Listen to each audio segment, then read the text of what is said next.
சகோதரர் பிஜே அவர்கள் நேற்றிலிருந்தும் இன்றைக்கும் சொல்லிக் கொண்டிருக்கிறார். இந்த அடிப்படையை நீங்கள் ஒத்துக்கொண்டீர்களா இல்லையா? அதாவது சகோதரர் அவர்கள் நாம எடுத்து வைத்த ஆதாரம் இருக்கிறது, அந்த ஆதாரம் பற்றி கேட்கல. இந்த ஒரு அடிப்படை இருக்குல்ல, இந்த அடிப்படையை ஒத்துக்கிறீங்களா? நாம இந்த அடிப்படையை, அதாவது வாதத்தை முன்வைக்கக்கூடியவர்கள் தான் தனது வாதத்திற்கு சான்றுகளை வைக்க வேண்டும் என்ற இந்த அடிப்படை இருக்கிறத, இந்த அடிப்படையை நாம மறுக்கல. நாம என்ன மறுக்கிறோம் அப்படின்னு கேட்டா, நாம இந்த கருத்தை புதிதாக எடுத்து வைக்கவில்லை. ஒரு பொருளுக்கு ஒரு தடவை தான் கொடுக்க வேண்டும் என்று நீங்க வாதத்தை எடுத்து வைக்கின்றீர்கள் அல்லவா? அந்த கொடுக்க வேண்டும் என்பதற்கு தெளிவான சான்றுகளை தர வேண்டுமே தவிர உங்களது விளக்கங்களை, உங்களது ஊகங்களை பதிலாக தரக்கூடாது. வாதத்தை எடுத்து வைப்பது நீங்க. எடுத்து வைத்து தான் என்ன செய்றீங்க? என்னை விவாதத்துக்கு அழைக்கின்றீர்கள். நாங்கள் இந்த வாதத்தை எடுத்து வைக்கிறோம், இந்த வாதத்தை நீங்கள் மறுப்பதாக இருந்தால் வந்து மறுங்கள் என்றெல்லாம் நீங்க சவால் விட்டு கூப்பிட்டதெல்லாம் எதுக்கு தான்? நீங்க ஒரு வாதத்தை எடுத்து வைத்து ஒரு தடவை தான் கொடுக்க வேண்டும் என்ற வாதத்தை நீங்க தான் வைக்கிறீங்க. சரியா? அப்ப பிரச்சனையை அணுகக்கூடிய முறை திசை திருப்புற மாதிரி இருக்கக்கூடாது. வாதத்தை வைக்கிறது யாரு புதுசா? இதுக்கு முன்னால யார் நான் வச்சிருக்கேன்? ஒரு தடவை தான் கொடுக்கணும், மீண்டும் மீண்டும் கொடுக்கணும் வாதத்தை வச்சிருக்கிறேன். அந்த நிலைப்பாடு இருக்குது. மீண்டும் மீண்டும் கொடுக்க வேண்டும் என்று சொல்லக்கூடிய இந்த கருத்து இருக்கிறது, இந்த கருத்து இருக்கிறது. இருக்கக்கூடிய இந்த கருத்துல நீங்க புதிதாக ஒரு கருத்தை வைக்க வருகின்றீர்கள். சரியா? இப்படி கூட ஒரு சிந்திக்கலாம். இருக்கக்கூடிய கருத்து தானே நான் மறுக்கிறேன், அதையாவது ஒத்துக்கிறீங்களா? இருக்குதுங்கிறத ஒத்துக்கிட்டா கூட இல்ல. அப்ப இருப்பதை நீங்கள் மறுக்கின்றீர்கள், நீங்க பகிரங்கப்படுத்துங்க. அது அப்ப இருக்குதுங்கிறது உறுதியாயிடும். இருக்குது, இதை நான் ஏற்றுக்கொள்ள மறுக்கிறேன் அப்படிதான் முடிவுக்கு வந்துருவான். எனவே அன்புக்குரியவர்களே, வாதத்தை புதிதாக எடுத்து வைப்பது யார்? நானா எடுத்து வச்சேன்? எடுத்து வைத்தது நீங்கள். ஒரு பொருளுக்கு ஒரு தடவை தான் கொடுக்க வேண்டும், நீங்க கையழைத்தாலும் இதுதான் நிலைப்பாடு, கொடுக்க வேண்டும் என்ற இந்த வாதத்தை நீங்க வைத்தீர்களே, ஆனால் அதற்கு நீங்க உங்க கருத்தை நிலைநாட்டுகின்ற விதத்தில நீங்க என்ன செய்யணும்? தக்க சான்றுகளை குர்ஆனிலும் நபிமொழியிலிருந்து எடுத்து காட்ட வேண்டும். நீங்க எப்படி கொடுத்த பொருளுக்கு மீண்டும் மீண்டும் கொடுக்கணும் என்று நீங்க கேட்கறீங்க பாருங்க, அது மாதிரி நீங்க வைக்கிறீங்களா கொடுத்த பொருளுக்கு ஒரு தடவை தான் கொடுக்க வேண்டும் என்று ரசூலுல்லாஹ் சொன்னதாக அல்லது குர்ஆனில் வந்திருப்பதாக ஆதாரத்தை எடுத்து காட்டணும். இதுதான் இங்க மேற்று. ஒரு பெரிய விஷயம் இல்ல, அது சின்ன விஷயம்.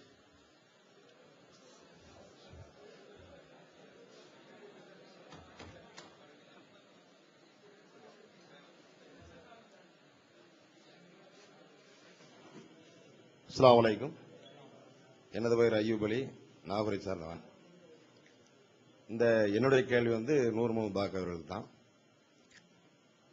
சகோதரர் அவர்கள் நேற்று காலையிலிருந்து மாலை வரை நடந்த விவாதத்திலும் சரி, சரியான ஆதாரங்களை நான் கடைசியில் சமர்ப்பிக்கிறேன் என்று சொல்லி கடைசி நேரத்தில் ஆட்டை அவுத்துவிட்டு ஒரு ஹதீஸை சொன்னார்கள். அதுதானே, 40 ஆடுகள் இருந்தால் 40 ஆட்டிற்கு மேல் 120 வரையில ஒரு ஆடும், 120ற்கு மேல் 121 வந்தால் 2 ஆடுகளும் கொடுக்க வேண்டும் என்று நீங்கள் சொன்ன அந்த ஹதீஸிற்கு உங்கள் எதிர்கருத்தில் உள்ளவர்கள் இப்போது பதில் சொல்கிற போது, அதுக்கு அப்படி கொடுத்து விட்டால் அதுக்கு நீங்க ஒரு ஆதாரம் சொல்லுங்க. வருஷம் கொடுக்கணுமா, அல்லது மாசம் கொடுக்கணுமா, அல்லது வாரம் கொடுக்கணுமா, இதுக்கு ஒரு ஆதாரத்தை காட்டுங்க என்கிற செய்தியை சொல்றாங்க. நீங்க இப்ப இந்த ஆட்டு ஹதீஸ் சம்பந்தமா நீங்க என்ன இங்க பதிவு செய்ய விரும்புறீங்க? அன்புக்குரிய சகோதரர்களே, நாம கடைசியாக எடுத்து வைத்ததற்குரிய காரணத்தை நம்ம முதல்ல சொல்லிடுவோம். அதாவது கடைசியாக எடுத்து வச்சாங்க அப்படின்னு சொல்லிட்டு ஒரு குற்றச்சாட்டு இருக்கிறது. தொகுப்புரை என்று வேற சொன்ன, நாம ஒப்பந்தத்தின் போடுகின்ற பொழுது தொகுப்புரை என்பது இல்லை என்று தான் முடிவுக்கு வந்திருக்கிறோம். தொகுப்புரை சகோதரர் குறிப்பிடுகின்ற பொழுது தொகுப்புரையில இப்படி சொன்னாரு, தொகுப்புரையே இல்ல. காரணம் என்ன அப்படின்னு கேட்டா, விவாதம் என்பது ஒரு நாளோடு முடிந்து விடக்கூடிய விஷயம் இல்ல. விவாதம் என்பதை நாம ஒரு நாள்ல பேசி முடிச்சுக்கிட்டு யாருக்கும் தொகுப்புரை என்பதெல்லாம் கிடையாது. அதனால எப்பொழுதும் தொகுப்புரையை இறுதி உரையாகத்தான் பேசக்கூடிய சகோதரர் பி.ஜே. ஜெயினாபுதீன் அவர்கள் கூட தொகுப்புரை இல்லை என்ற காரணத்தினால பரவாயில்ல எப்படி வேணாலும் இருக்கலாம் என்று அன்னைக்கு நம்ம பேசிக்கொண்டோம். தொகுப்புரை இல்லை என்ற காரணத்தினால யார் வேணாலும் பேசிக்கலாம், நாளைக்கு மக்கள் நம்மளை பிடிச்சிக்கிடுவாங்க, கேள்வி கேட்பாங்க, அதுக்கு பதில் சொல்லணுங்கிற நிலை இருக்குது. இதை செய்தியை நேற்றும் கூட சொன்னேன், இன்னைக்கு நான் புதுசா சொல்லல. இந்த ஆதாரத்தை எடுத்து வைக்கும் போது கூட இந்த செய்தி விவாதம் என்பது இன்றோடு முடிந்து விடவில்லை, விவாதம் என்பது நாளைக்கும் தொடர்கிறது. இது ஒரு மாதிரியான விவாதம். அதாவது நீங்க கேள்வி கேட்க, நாங்க பதில் சொல்ல, இப்படி தொடர்கின்ற ஒரு வித்தியாசமான ஒரு விவாத முறையாக இருக்கிறது. அதனால கடைசியில் எடுத்து வச்சு தப்பிப்பதற்காக நான் செய்துவிட்டு போய்விட்டேன் என்றெல்லாம் சொல்ல நினைப்பது அது தவறானது. தப்பிக்க நினைக்கல, ஏன்டா தப்பிச்சா இன்னைக்கு வர முடியுமா? தப்பிக்க நினைக்கிற கடைசி நேரத்தில் நான் ஆதாரத்தை எடுத்து வச்சிருப்போனா இன்னைக்கு வந்து நீங்க கேட்கக்கூடிய கேள்விக்கு நான் பதில் சொல்லணும்ல. அப்ப தப்பிக்கிற எண்ணத்துல இல்ல, ஏன் இறுதியாக எடுத்து வைத்த ஒரு பிரச்சனையை முடிவுக்கு கொண்டு வர முடியல, கடைசி வரைக்கும் முடிவுக்கு கொண்டு வர முடியல. நாமளா தான் இதுக்கு என்ன காரணம் சொல்லிட்டு கடைசியில் என்ன செய்தோம், அதை முடிச்சு வச்சுட்டு வேற ஒரு பிரச்சனைக்கு வந்தோம். இப்ப ஆட்டுடைய சமாச்சாரத்தை கடைசியில சொன்னதுனால, நேரம் சுருக்கமாக இருந்த காரணத்தினால விரிவாக விளக்க முடியவில்லை என்ற காரணத்தினால அதை நாம இப்பொழுது திரும்ப விரிவாக விளக்குகிறோம். அவர் கேட்ட கேள்விக்கு என்ன அப்படின்னு கேட்டா, அந்த ஹதீஸை நம்ம தெளிவாக புரிந்து கொள்ள வேண்டும். ஹதீஸ் என்பது ஒரு வருடத்தில் இப்படி இருந்தார், ஒரு வருடத்தில் இப்படி இருந்தார், தனித்தனி சட்டமாக எல்லாம் சொல்லவில்லை, எல்லாத்துக்கும் பொதுவாகத்தான் அந்த சட்டத்தை சொல்கிறது.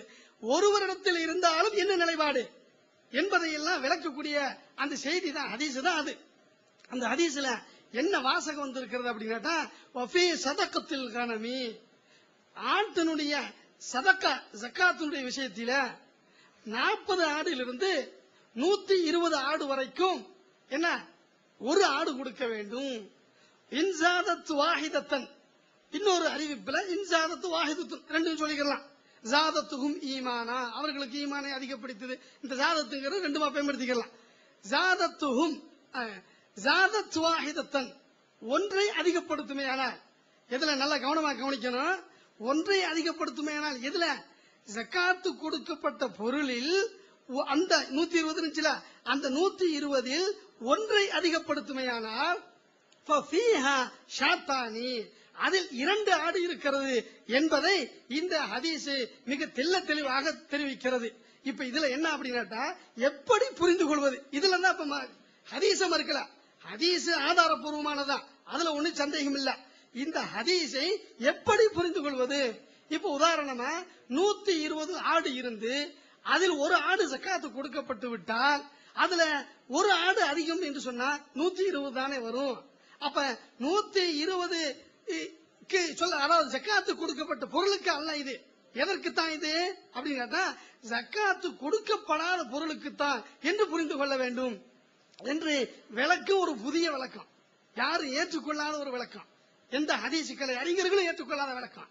அது எப்படி புரிய வேண்டும் என்று சொன்னால், புரிகின்ற விதத்தில் ஏற்பட்ட தவறுதான். என்ன அப்படின்னு சொன்னா, இன்சாதத்து வாஹிதத்தன், அது அதிகப்படுத்துமையானால் 120 தான் புரியணும். எந்த 120? ஜக்காத்து கொடுத்ததற்கு பிறகு ஒரு ஆடு வந்துச்சுன்னு வைங்களேன், அது 120 ஆயிடும். 120 அதிகப்படுத்துமையானால் தான் வந்திருக்குது. ஜக்காத்து கொடுக்கப்பட்ட பொருள் அதிகப்படுத்த வரல, சரியா? அப்ப ஜக்காத் 120 வந்து விட்டால், எந்த 120? ஜக்காத்து கொடுக்கப்பட்ட பொருளில் உள்ள அந்த 120 வந்து விட்டால், அப்ப அந்த 120 என்ன செய்யணும், அந்த ஜக்காத்து கொடுத்த ஒரு குட்டி போட்டுச்சு, 120 ஆயிடுச்சு. 120 இருந்தா இதுதான் ஜக்காத்து. இந்த ஜக்காத்து கொடுக்கப்பட்ட பொருளில் ஒன்று கூடிவிட்டால், இதுல 120க்கு வந்துட்டு அப்புறம் ஒன்று கூடிவிட்டால், அதான் ஃபஃபீஹா ஷாத்தானி, அதுல 2 ஆடு கொடுக்க வேண்டும் என்றுதான் இந்த ஹதீஸ் மிக தெளிவாக இருக்கிறது. ஏன்னா இதுல இப்படி ஒரு சந்தேகத்தை வைக்கப்படுகிறது.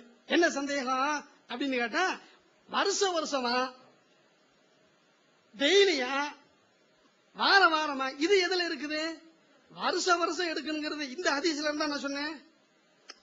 வருஷம் கொடுக்கணும் அப்படிங்கறத இந்த ஹதீஸ்ல இருந்து இருக்குதுன்னு நான் சொன்னேன். இந்த ஹதீஸ்ல இருக்குதுன்னு நான் சொல்லலையே, வேற எப்படி நிரூபிக்கிறது அப்படின்னா, வேறு ஹதீசுகளில் இருக்கக்கூடிய செய்திகளை நாம் இதுக்கு கொண்டு வருகிறோம். வேறு செய்திகளில் வருடம் எடுக்க வேண்டும் என்று வந்திருக்கிறது. ஒரு சட்டத்தை முடிவு செய்வதாக இருந்தால் ஒரு நபிமொழிகளில் வந்திருக்கக்கூடிய செய்தியை மட்டும் வச்சு முடிவு செய்யக்கூடாது. இது சம்பந்தமாக வேறு நபிமொழிகளில் என்ன வந்திருக்கிறது அதை நாம பார்க்க வேண்டும். அன்புக்குரியவர்களே, இந்த ஜக்காத் என்பது வருடம் கொடுக்க வேண்டும் என்பதை வேறு நபிமொழிகளில் காண கிடைக்கிறது. இந்த கேள்விக்கு அது விடையாக அமைகிறது. ஒரு ஹதீஸ்ல தான் இருக்கணும், அப்படி இருந்தா தான் ஏற்றுக்கொள்ளப்படும் என்றெல்லாம் நியதி இல்லை. ஒரு சட்டத்தை நாம புரிந்து கொள்ள வேண்டும் என்று சொன்னா அது சம்பந்தப்பட்ட எல்லா செய்திகளையும் சேகரித்து ஹதீசுகளை சேகரித்து தான் புரிந்து கொள்ள வேண்டுமே தவிர ஒரு நபிமொழியை மட்டும் தூக்கி பிடித்துக் கொண்டு இதுல வருஷ வருஷம் இல்லையே, இதுல வருஷ வருஷம் நிறுவீங்க. நான் சொன்னேன் அதுல வருஷ வருஷம் இருக்குன்னு சொன்னா நானே சொன்னால் அப்ப நீங்க கேட்கணும், சொன்னால் கேட்கணும் என்ன வருஷ வருஷம் இருக்குதா அப்படின்னு நான் சொல்லலையாங்க. வருடா வருடம் இருக்கிறது என்று இந்த நபிமொழியில் அல்ல வேறு நபிமொழியில் இருக்கிறது. ஆக இந்த ஹதீஸ் ஆதாரபூர்வமானதா என்பதை ஒத்துக்கொண்டார்கள். இதுல வருடா வருடம் என்ற செய்தி இல்லை, நாமளும் ஒத்துக்கொண்டோம். வருடா வருடம் இருக்கிறது, அடுத்ததுல வேறு ஹதீசுகள் இருக்கிறது.